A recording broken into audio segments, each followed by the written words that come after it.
Good afternoon, everybody. My name's Frank Finlay.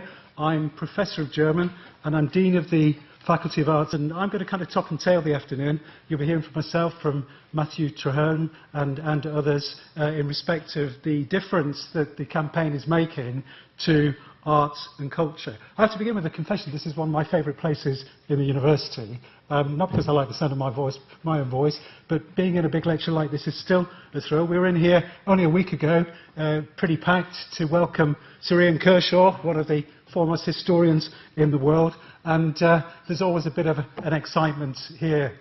Although I must say, looking around the room, I'm kind of enjoying not being the only grey-haired person in the room this afternoon. Now, we're in the Sir Michael Sadler building, which I think is particularly apposite for the arts and culture theme. David Cooper, my colleague, is going to be telling you a little bit about Sadler, the philanthropist and art patron. I'd like to say something very briefly by way of setting the historical context about Sadler as a public intellectual and Vice-Chancellor, because it was Sir Michael Sadler, when he came here 7 years into the existence of the University of Leeds, who set about transforming what was essentially a science and medical college into a fully fledged multidisciplinary university. And he did it really initially through the addition of the arts and humanities disciplines. He was very much a visionary figure. This is someone who, 1 year after the Russian Revolution, founds a chair in Russian studies, which I imagine was probably not entirely uncontroversial at the time. I've been delving a little bit, as you can perhaps hear, into the history. Here's a little picture of Sadler. This isn't the official one that hangs in brocaded Edwardian gowns in the Senate chamber. This is done by a contemporary artist, a very genial figure, pictured with a bookshelf, which reminded me of a recent Vice-Chancellor who's also pictured with a bookshelf, and it's great to see him in the audience this afternoon. Apart from being Vice-Chancellor, Sadler was a key figure in a thing called the Leeds Arts Club. Now, some of you can be forgiven for never having seen the blue plaque. It's opposite my office, just down the road on Woodhouse Lane. And it actually says that for about 20 years at the turn of the century, Leeds was, in provincial terms, probably the centre of the modern movement. And Sadler combined being Vice-Chancellor with chair of this Leeds Art Club. Think of it as part public amenity, part think tank, and it was kind of a catalyst and a forum for presenting all that was really exciting and challenging. And that kind of spirit of excitement is something that inspires us still today. The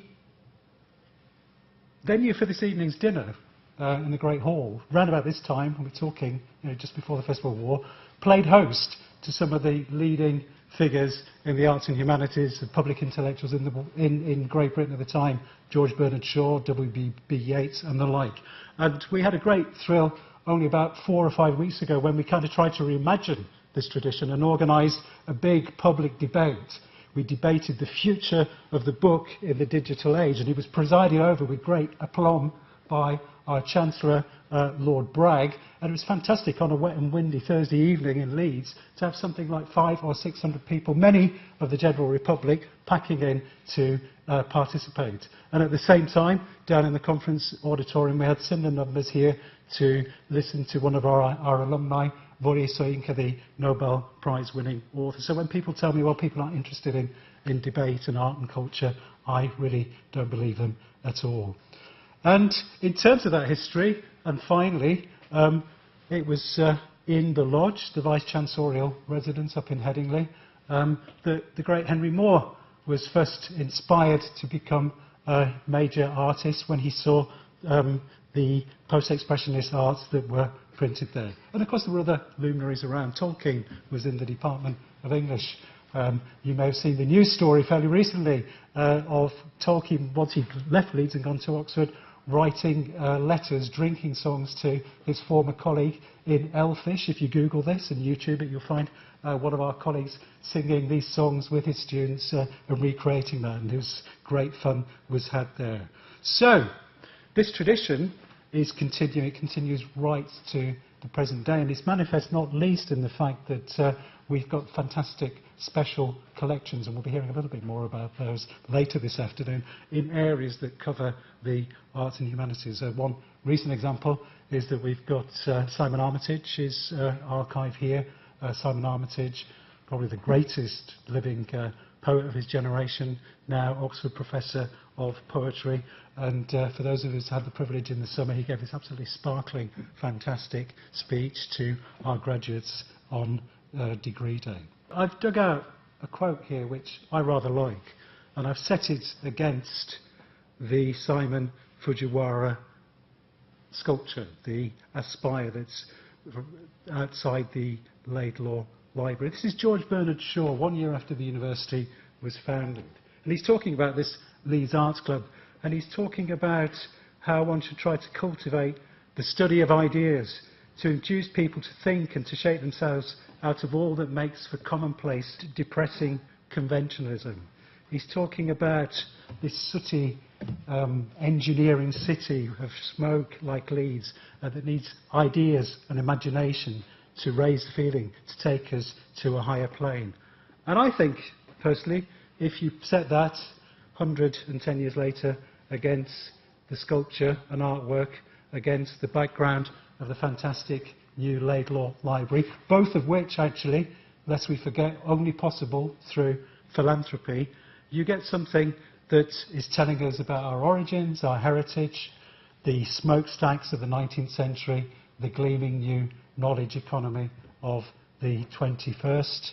And perhaps it's telling us something more than that as well, because if it's as a work of art, it can't be reduced to any one meaning. For me, I look at it, I see Aspire, and I think about the mutability of hope in humankind, of aspiration, of looking to the future. It's a work of art that's inspired another work of art, by the way. You'll be hearing from Helen Mort, our Douglas Castor Fellow in Creative Writing. And I think all of us will remember on the day of the unveiling, Helen did this fantastic poem that was inspired by Aspire. I think it's fair to say that our origins have given us a really vibrant cultural community. It's given us, I would argue, a cultural infrastructure, special collections, libraries, theatres, etc., which is the envy of many universities in the Russell Group. And of course, where would the campus be, where would any of these amenities be, where would any of us be without the most important people in all of this, our students? And in the next couple of moments, I'd like to give you a feeling and a sense of the importance, really, of arts and humanities students to the University of Leeds. Something like 1 in 3 of all undergraduate students are in the arts and humanities. They're contained in the Faculty of Arts and the Faculty of PVEC. We have the leading doctoral training centre in the UK. We finished first in a national competition at the Arts and Humanities Research Council, securing £19 million of funding. We work with all sorts of cultural partners. That's just a bit of an overview of some of the more local and regional organisations. The reach, however, is national and international. These are some of the organisations with whom we work, and in conjunction with them, at times, we're able to be extremely successful in generating research funding. Just to give you an example, we've currently got 2 HERA projects, Humanities in the European Research Area. They're available to 27 countries in the EU, and we have 2 in the Faculty of Arts. And in David's faculty, there's a fantastic project from the HRC, multi-million-pound one, on performing the Jewish archive. And I'd just like to say perhaps one short thing about that. It's a project that has some intersection with my own research interests, and I had the great honour, really, of being out in South Africa on a research trip, and the principal investigator was there, Steve Muir, and he's been going around the world, literally going around the world, accessing musical scores, great deal of sacred music from the Jewish tradition, from diasporic Jewish communities in South Africa, Australia, Canada, the like. And he picked me up from the airport, and that very day just come from a meeting with a very elderly woman who handed him the suitcase of her grandfather who'd been cantor in Lithuania. And for the first time in something like 100 years or so, human hands were touching and examining this musical work, this sacred music, and they're going to be going on to perform it. We like to think that we give our students of the arts and humanities, of arts and culture, the ability to acquire skills, new knowledge that will help them in their future life. We expose them to the cutting edge of research and some coming from some of the projects I've mentioned. But perhaps more crucially, we give them the skills, we give them the opportunities to become researchers themselves from the earliest stages of their study, to become creators of new knowledge.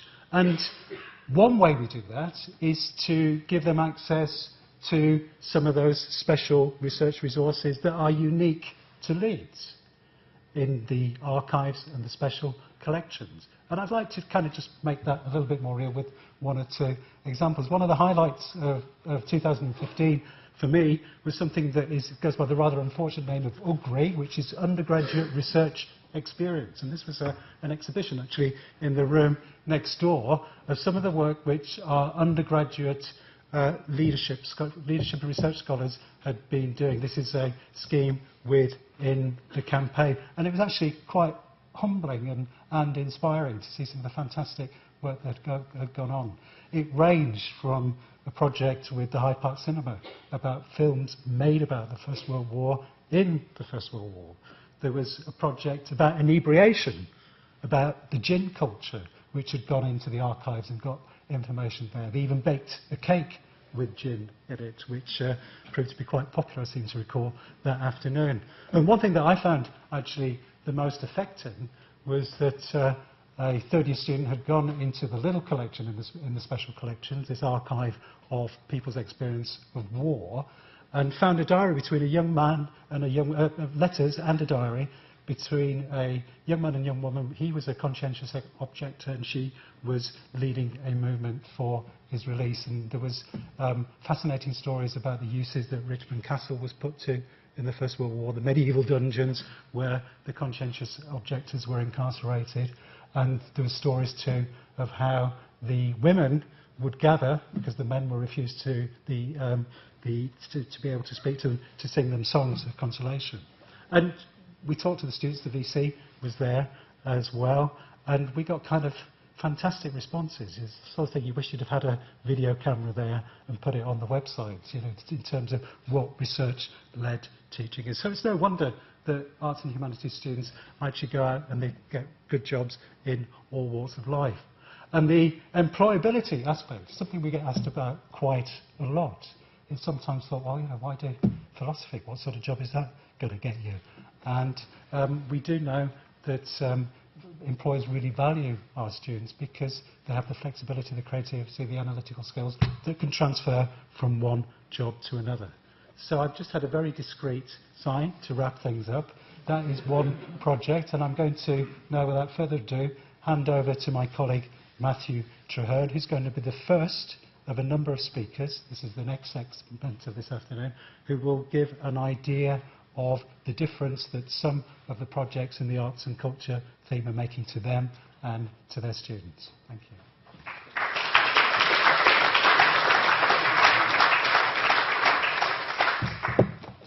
Thanks very much, Frank. I'm Matthew Treherne. I'm the head of the School of Languages, Cultures and Societies here at the University of Leeds. And I'm the project leader for a project which is making a very real and tangible difference here on campus to our students. And that is the Doctoral College of the Arts. I say tangible because right here beside me is tangible evidence of this, Dominic O'Key, one of the doctoral students in the college, who's going to say a few words about what the project means for him. The difference that this campaign project is making, I think, is that it's bringing us something that is quite unique in the UK, in the sector, to Leeds. The Doctoral College of the Arts is a project which is designed not only to ensure that we're able to support the most outstanding future researchers and academics in the form of doctoral students coming through in the arts and humanities, but also to make sure that all of our undergraduates are able to get the benefit of precisely this research infrastructure, this cultural infrastructure, I think was Frank's phrase, that is available here on campus. It's designed to open up bridges between the undergraduates and the kind of cutting-edge research that's going on here on campus, the kind of ideas, cultural activities and events that are going on about the place, in order to make sure that our undergraduates, whilst being enrolled on particular programs of degree study, are also able to become the freest possible thinkers, able to range confidently across disciplines, across ideas, to know no fears intellectually, academically. The reason why we think this is important is, well, partly because it's inspiring to us as the people who work here. It's kind of, these are the reasons why we go into working in a university, because we have this love of free thinking.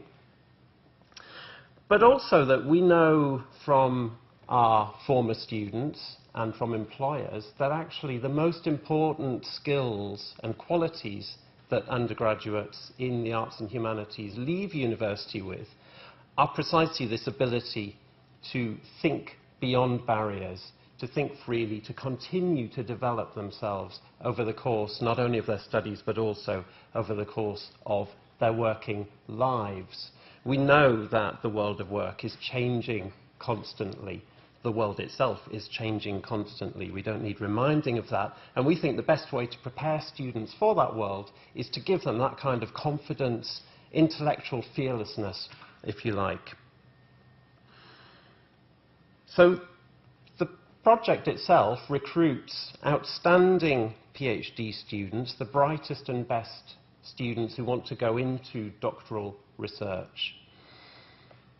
And we not only provide them with the very best supervision, the best training in terms of developing their future careers, but we also give them responsibility for mentoring undergraduates as they start out on their undergraduate degrees and as they move into the new world for them of university life.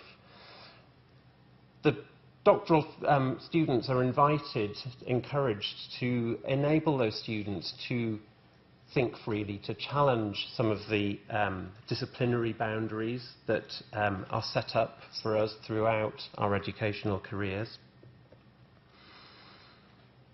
We need this kind of project because, well, first of all, funding for PhD studentships is scarce.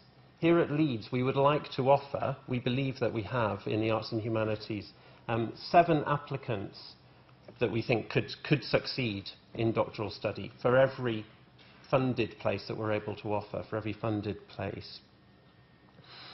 Funding from donors, from individual donors and from the campaign, is able to bring about this unique project. We can think freely and in a forward-looking way about how our PhD students work within our university. That's why this is able to be unique, forward-looking. It's because it's funded in this particular way. And finally, this project is needed because as a university, we have aspirations for all of our students to fulfill their potential, regardless of their backgrounds. And this is a really crucial point. I think that the project enables both those new undergraduates to make the very most of their time at university, regardless of where they've come from. But also, we send a really strong signal to those undergraduates that regardless of their own personal financial circumstances, we will do everything we can to support them to fulfill their potential wherever that reaches in terms of postgraduate study. One of the very sad things about the scarce funding for postgraduate study is, of course, that students sense very early on in their undergraduate days that actually postgraduate study is going to be closed off for them unless they can afford it, or they're very lucky to receive one of the rare funded places. So, without further ado, I'll stop talking and hand over to the tangible evidence of the success of this project and invite Dominic to say a few words about what it means for him. Hi. I'm going to speak quite personally, I guess. So, I began my journey at Leeds as an undergraduate. I was a student in the English department, and during that time I received an alumni scholarship, and this was a yearly grant that for me took a considerable weight, a financial weight off my mind. The scholarship itself meant that I could study for a year abroad in Berlin. And it was this time in Germany, immersing myself in a new culture, that laid the foundations for what I'm doing right now. And that is, going abroad gave me the confidence to pursue postgraduate study. And then as a master's student, again here at Leeds, I wrote my dissertation on contemporary German documentary cinema. And now I've moved from English to the German department in Leeds for my PhD in comparative literature. This PhD is funded by a donor, and without their support I wouldn't be here today, nor part of the doctoral college. And as part of this college, as Matthew has already said, I'm given the opportunity to work hands-on with new undergraduate students. This year, which is my first year as a PhD student, and hence first year on the scheme, I'm working with a cohort of 21 new students who are each embarking on the new single honours course, English and Comparative Literature. When we first met to discuss the project, Matthew described it to me as a bridge between undergraduate and postgraduate communities. I've been keen to keep this in mind throughout the past few months as I've got started. And Leeds is, of course, pioneering this scheme to link up these two communities. Speaking from experience, I know how much I benefited personally during my undergraduate years, benefited from regular interaction with postgrads. But these links that I had during my undergraduate years were opened up for me because of chance, because of me having a bit more confidence perhaps than other students, and because I knew people who knew people who knew people. I had people who had brothers or sisters here, older students. So I got to meet a lot of postgraduate students, but not everyone has this opportunity. So the doctoral college, in real terms, basically provides that for all students. And my role is a mentor, and this means that I'm organising weekly meetups with my first years. Some weeks we've just got a coffee, had a chat about how things are going, talk about their reading. But other weeks I've kind of tried to organise more substantial things. We've been to a couple of art galleries, and in a few weeks' time we're going to Bradford to the National Media Museum. So I'm trying to change things up a bit, give people a proper introduction to Leeds. Because this is, of course, these students' first semester here, and for me, being a friendly face positioned somewhere between the academic and personal environments, I'm there for them. So I see the doctoral college as facilitating connections that aren't usually available in the first instance to your average undergraduate student. I'm always forwarding on details of events to my students. I offer them the insight of someone who's lived here for over 5 years, and I have, of course, been in their position before. As this first semester's gone on, I can already see some of them becoming more confident, and some of them have even sent emails to me unprompted, which is a big step. So I am grateful to work with the doctoral college, not just because the donor is funding my studies, but because it's also boosting my skills, my CV in the long run, ready for that small matter of eventually getting a job, somewhere after that small matter of actually writing a thesis. So to finish, I'd just like to say a big thank you to my donor, and then I'll pass over to Matthew for some final thoughts. Great. Thank you, Dominic.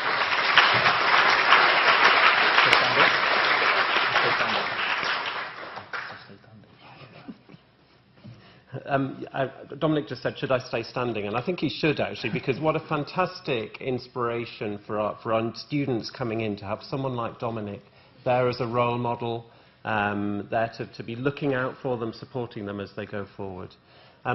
Sorry to make you stand up a bit further and feel awkward.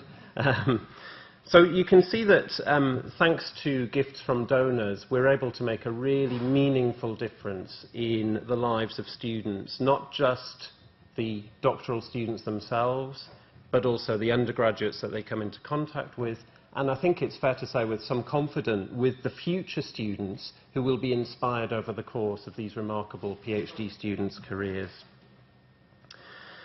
We've so far, this is the second year that the Doctoral College is running, second year that we've got students here, and we've secured funding for 6 doctoral students since the project launched, which is fantastic. There's a real sense of momentum behind the project, that this is going to be really defining and redefining our campus experience for students in the arts and humanities. PhD students play an absolutely unique role, I think, in the life of any university. They're in many ways the lifeblood of a campus. They challenge us, the academics, in all sorts of ways. They also challenge each other. And as I hope you've got a strong sense of from what Dominic's been saying, they're also there to support and develop our undergraduates to become the very best that they can. So on that note, I will hand over to Helen, who's going to describe her experiences as a cultural fellow here at Leeds.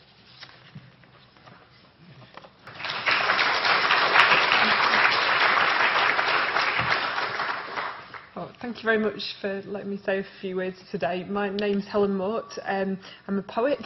This is my collection, Division Street.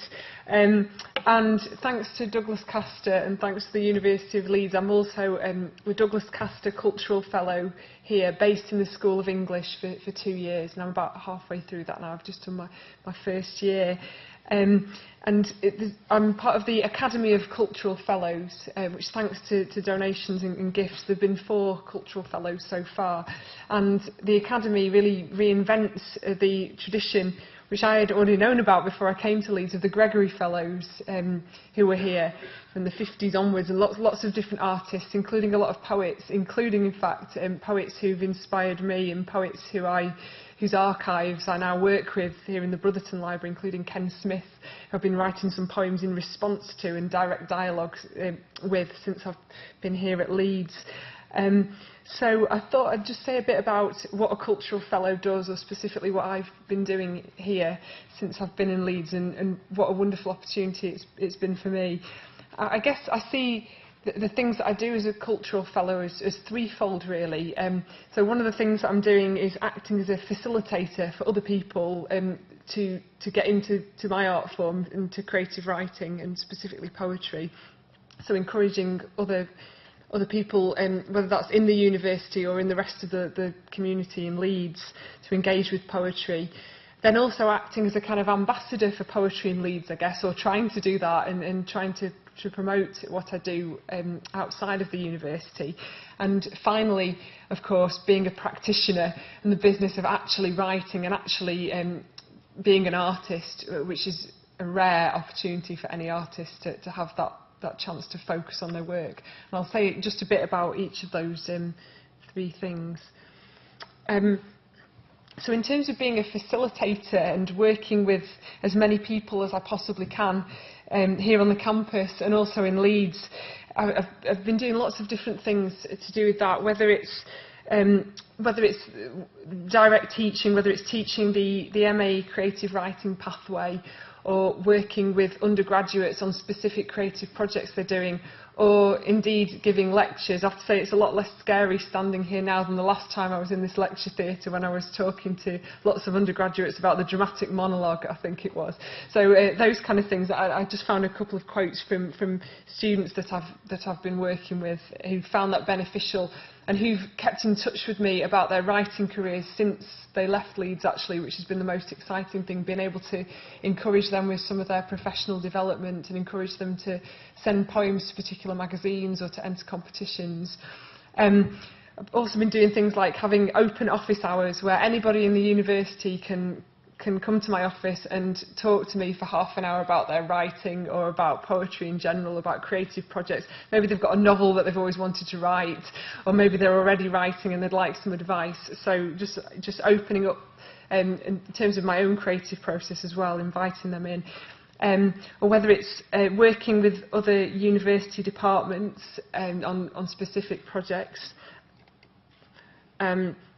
So I've worked with the with people in languages, judging the Poetry and Translation Prize, working with visual artists, and Frank mentioned earlier some of the things that I've been involved with there, particularly in relation to the Public Art Project, writing new work for the Simon Fujiwara piece, and also for the art trail, the wonderful public art trail that we've now got around the campus. And if you pick up a leaflet for that, you can see that it now incorporates poetry as well, which is wonderful. Some of the things that are in the pipeline are working with the School of Law, trying to write some new commissioned work about language and law, which I'm really looking forward to, and also possibly working with a project to do with water, so trying to work with departments in terms of scientific projects as well. I've also set up a website, which I won't tell you too much about now, but a project called Leeds to Leeds, which pairs up different writers who have a connection to Leeds in some way and sets them in dialogue with one another, almost like a letter writing project, only the dialogue is through poems. So I've been setting off different people in these creative dialogues about Leeds as a place, and they've been producing new work and new poems in response to Leeds. Some of them are staff, some are students, others are writers in Leeds, and some of them it's been amazing seeing how many people have had a connection to Leeds at some point, and they've moved elsewhere, they've done other things with their lives, and they still feel a really strong connection to the university and to the city. So it's been a real pleasure meeting some of those. And also doing various bits of outreach work in the community. I've done quite a lot of events recently at the White Cloth Gallery, which some of you may know, in the city centre. We did a fundraiser for dementia awareness, and also one for rape crisis most recently, so working with other groups in the community as well. In terms of trying to be a representative or an ambassador for poetry at Leeds, I try to represent the role, the cultural fellow role, at readings and festivals, both nationally and internationally. And since I've been here, I've had a couple of wonderful opportunities, really. I got to go to Canada in May this year and read some of my poems and talk to people in Vancouver and in Jasper about my work and some of the things that I'm interested in my own creative writing. I'm also going to Mexico with the British Council in December to represent the university there. I made a short film for the BBC last year, which was really interesting, and I was also lucky enough to appear on Women's Hour in October on National Poetry Day, talking about my work and talking about poetry. And it's wonderful to be able to access those kind of audiences, which I'd never really spoken to before. And finally, as a practitioner, I wanted to talk a bit about how the Douglas Castor Cultural Fellowship has benefited my own creative work, because actually those are the opportunities that are the rarest if you're an artist. I think, without wishing to draw upon the idea of the struggling, starving artist too much, it's not actually a myth. Opportunities to focus on your work and to make poetry the centre of your life are almost impossible. I feel incredibly lucky to have had the opportunity to do this here in Leeds, because it's so hard to make your art form the centre of your life. And since I've been the Douglas Castor Cultural Fellow, I've been able to write and finish my second collection of poems, which is going to be published by Random House next June to coincide with the end of my fellowship. I've written a first novel, which has been a really exciting new challenge for me, and I'm looking at getting that published sometime in the future. I've published some of my poems in America for the first time in some journals that I always wanted to get into, and I've started a collaboration, a really exciting musical collaboration with the flamenco guitarist Samuel Moore. That's a picture of us doing our project there, called Poeta, where we've created a show that pairs poetry and flamenco rhythms. So we've got a concert now, which we've been working on for the past year, based at Trinity Church in Leeds, and we're going to be touring that over the next year or so. So it's thanks to the campaign, thanks to the support of Douglas Castor, that I've been able to spend what's already been an incredible year meeting people who've challenged me, changed my opinions, and fed into my creative work every day. I'm really excited about having another few months here. I really don't want it to come to an end. It's been wonderful. So yeah, thank you very much. And I think I'm going to hand over to Douglas now. I'm just going to say a few words.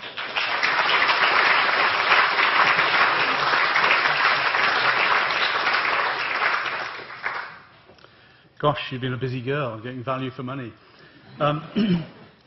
Well, you've all got I'm Douglas Castor.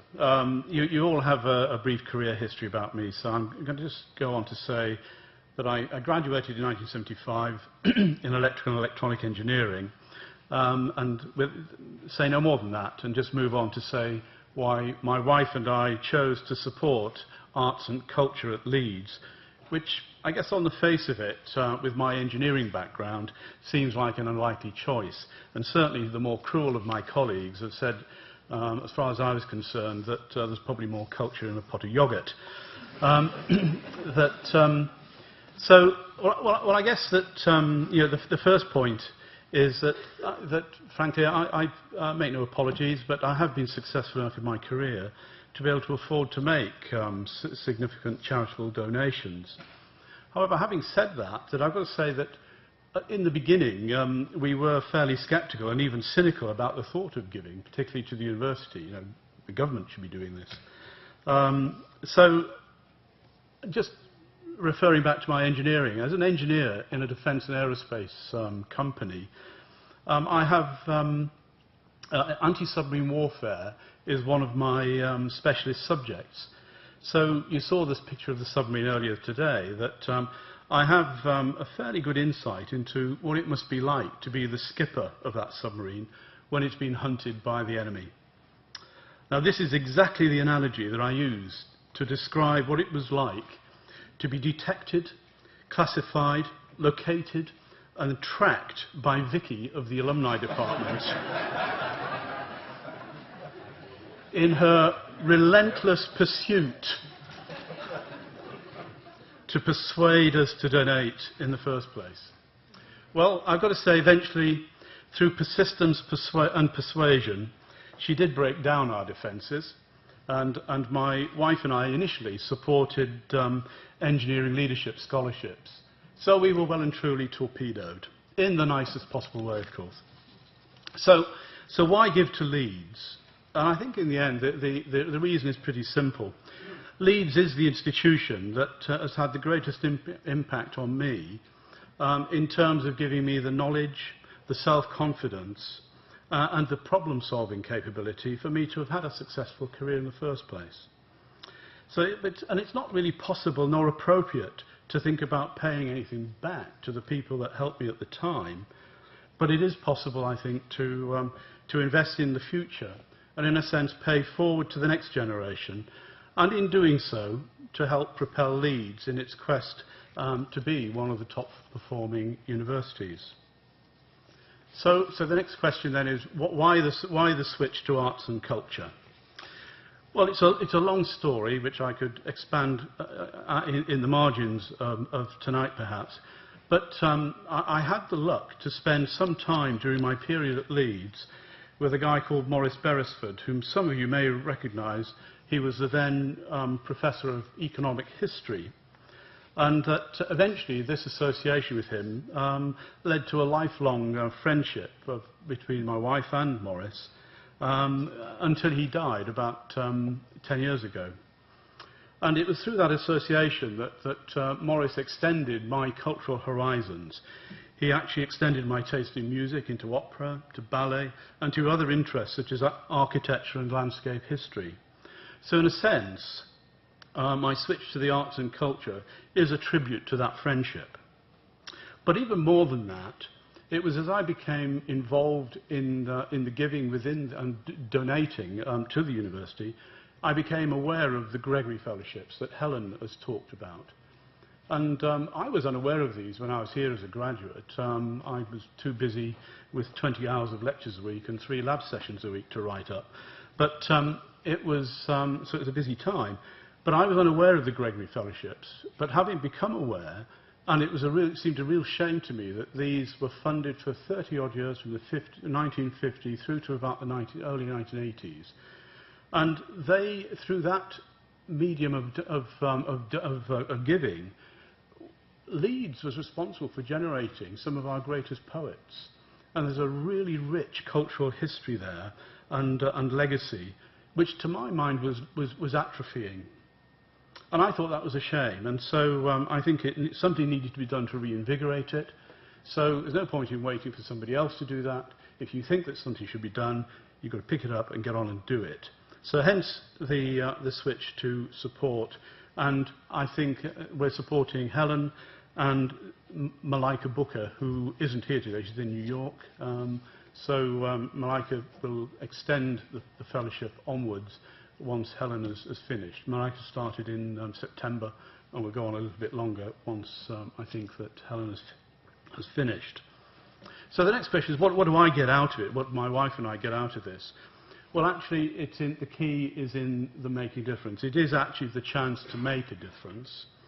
And it's my experience through my career, and actually through the whole of my life, really, that I could probably point to about half a dozen people who've made a real difference to my life. That people with whom you come into contact, and then your life takes a totally unexpected turn and a different direction, an unexpected direction.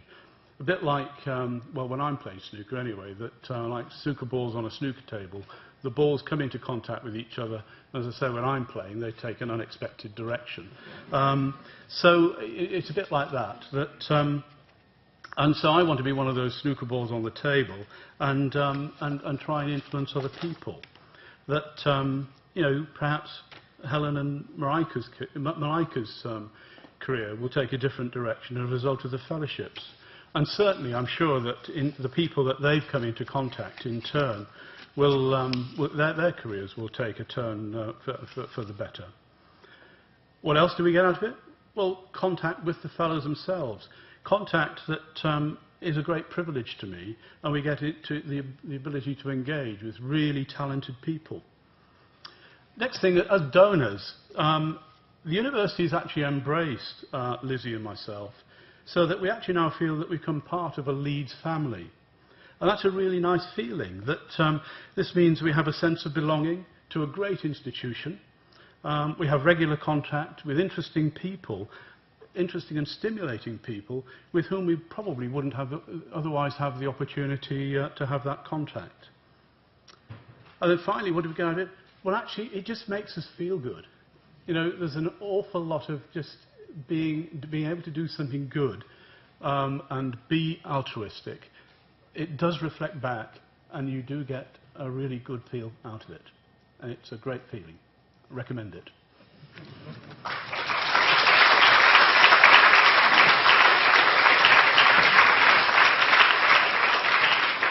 Well, members of the Leeds family, my name's David Cooper. I'm Dean of the Faculty of Performance, Visual Arts and Communications. And I came to Leeds in 1975, almost immediately after Douglas left, and our paths never crossed. I came from Belfast as an undergraduate student.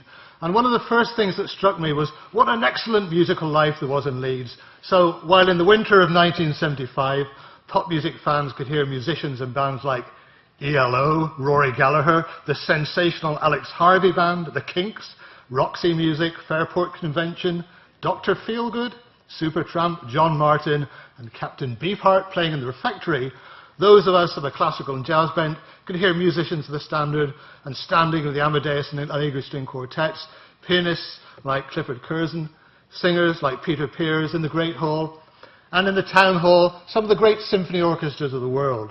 And the university has been a patron of the arts since the days of Michael Sadler, whom Frank talked about a while back, who was appointed Vice-Chancellor in 1912. He was a leading educationalist and very active advocate and proponent of the Oxford extension, what we would now describe as widening participation. He was also an enormous supporter of contemporary art and said to have had personally possessed one of the most significant collections of post-impressionist paintings in the UK. And according to Tom Steele, for Sadler, artists were visionaries whose best work captured a spiritual reality not apparent on the surface of life. Well, here we are in the Michael Sadler building, and it was the radical Sadler who equally cherished innovative science and engineering, Fabian socialist politics, Nietzschean philosophy, and modern art, who commissioned Eric Gill to create the extraordinary piece of public art that sits on the wall outside this lecture theatre, which was unveiled, I must say, to a storm of controversy in 1923. And the facilities and resources of the university have multiplied over the past century. And we now have a campus that's rich in many aspects of culture, including public art, which we heard about already, and I mentioned only two of the most recent commissions from the Simon Fujiwara, Aspire, which we've heard about, and Keith Wilson's A Sign for Art. And please do, if you get the chance, go on the Campus Art Trail, fantastic trail, which has been put together by Anne Sumner. And then, in terms of theatre, well, we have Stage at Leeds, we have Workshop Theatre, we have Leeds University Union's Riley Smith Hall, we have art exhibitions in both dedicated space, such as the wonderful Stanley and Audrey Burton Gallery, and across the walls of buildings, such as the Laidlaw Library. Special collections, which will soon open a dedicated space for displaying its extraordinary treasures in the Parkinson Building. ULITA, University of Leeds Industrial Textiles Gallery, housed in the old grammar school chapel adjacent to the business school. And the Poetry Centre, which draws on the work of some of its own renowned former staff and students, such as Tony Harrison, John Silkin, Ken Smith, who we've mentioned already, and Geoffrey Hill, as well as luminaries such as Simon Armitage, the current Oxford Professor of Poetry, whose archive we hold. And of course, we host the Leeds International Piano Competition, whose prize winners over the decades have included Murray Pariah, Rada Lupu, Andras Schiff, Rafael Rothko, and Arta Pizarro, some of the world's greatest musicians. And the mention was made, and just in passing, of the Gregory Fellows. I was taught by a Gregory Fellow here at the University of Leeds between 1977 and 1978. And that man had the biggest influence on my life and my career. He was at the far edge, one of the last of the Gregory Fellows, but someone who's completely changed the way I was able to think about music and has changed my career over the last 40 years. I've been a dean in this university for the last 10.5 years, and it's been fantastic to see how this campaign has developed and how arts and culture has also developed at the same time. And it's thanks to you and philanthropists like you and the Making a World of Difference campaign that we have the Stanley and Audrey Burton Gallery in its fine collection, the Steinway Concert Grand donated by the Ziff family and the Clothworkers Centenary Concert Hall, a space whose restoration directly resulted from the generosity of the Clothworkers Company, one of our longest standing supporters, the brilliant new Laidlaw Library, in which students prepare to take over the baton from their illustrious predecessors, yourselves, and too many other examples to list individually. Culture must remain at the centre of a great university's mission, and with your continuing help and support, we intend to ensure that it continues to do so. Thank you.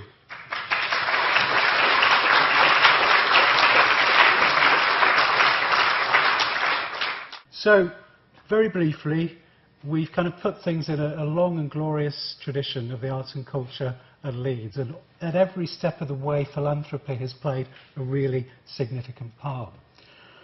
For the future, we're about actually to invest more in the arts and culture. David and I have been leading a very exciting project around a cultural institute which is going to see us invest in personal and people resource to build ever more and deeper, more sustainable partnerships with the cultural sector, not just in the city and region, but nationally and internationally.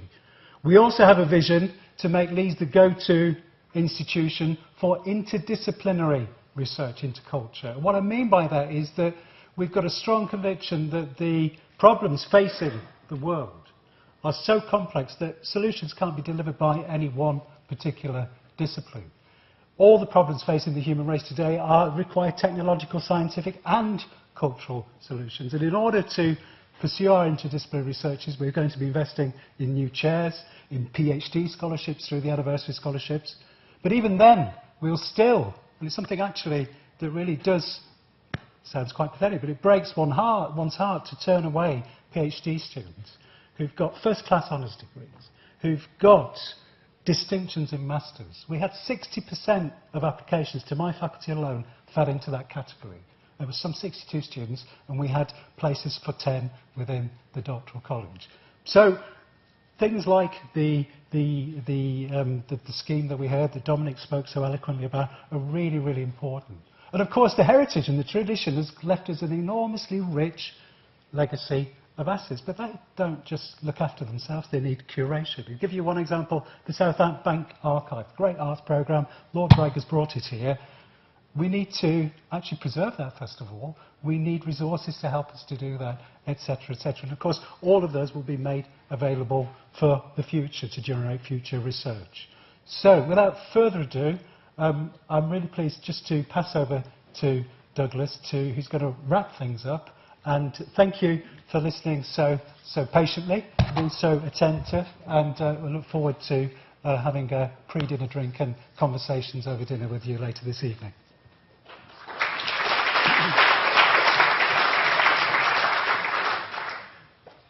I'm going to be brief, but this bit is actually important for the exam afterwards, so you need to pay attention. The arts, if you believe that the arts and culture are an essential part of our personal national character, then it is important to give support. Participation in the arts creates critical, curious, creative and open-minded people. It produces the ideas, the talent and the enterprise that characterise our creative industries. And this creates a culturally rich and diverse society. And it's this that sits at the heart of what makes us attractive as a nation internationally. We may not be the workshop of the world anymore, but our creative industries can speak for us and do very well in the world. It's an entitlement to all of us to experience a rich and expressive life. However, funding cuts to the arts across the UK, including the removal of core arts funding to higher education, have created an increasingly difficult landscape for cultural expression to develop. Here at Leeds, we seek to challenge this, and we seek to build on the university's heritage as a cultural destination, providing access to arts experience through things like our art gallery, our public art trail that's been mentioned, the performance spaces, the community projects and the cultural partnerships, and the generation of a bright new talent of our academic and practitioner opportunities. To achieve this vision, the university certainly is going to need our support. We need each of us to work as cultural ambassadors for Leeds, sharing the details of the stories we've heard today. All of us need to attend the concerts, performances and exhibitions to give them support that they deserve. And we need, most of all, financial support so that we can develop and retain the best artistic talents, regardless of their own financial background. Now this is the really important bit, because what are the costs involved with this? And I know that some of the costs that we've seen earlier, as a big sum, will have you reaching for the oxygen bottle, as you faint. But actually, the costs involved aren't necessarily that great. So if you look at funding an early career cultural fellow like Helen over a 2-year term, that amounts to about £27,500 per annum, which actually for a highest rate taxpayer is actually worth about £100,000 in total to the university. So £100,000 equates to about 27.5k donated to the university. Through the tax code, the UK tax code, you get rebates and tax back. So it's not that bad.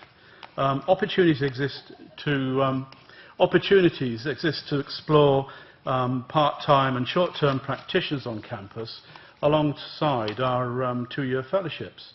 The university offers flexibility in the schedule of gifts, and Lizzie and I have taken opportunity to do that. Think of it as a cash flow issue. You can spread the gift over a number of years, providing the university gets an overall commitment over a number of years. It will then, if necessary, bring that cash forward and manage the cash flow. So the net cost, for example, of funding a PhD student like Dominic can be as low as £11,000 per annum over 3 years for a highest rate taxpayer. That's worth £60,000 in the hands of Leeds. A £10,000 undergraduate research and leadership scholarship costs as little as £1,833 net per annum over the 3 years to a highest rate taxpayer. So your development manager will contact you the relentless pursuit that I talked about will no doubt pursue you, and I hope you'll be able to explore these opportunities further, and they will give you the details. So thanks for your time, and thank you very much.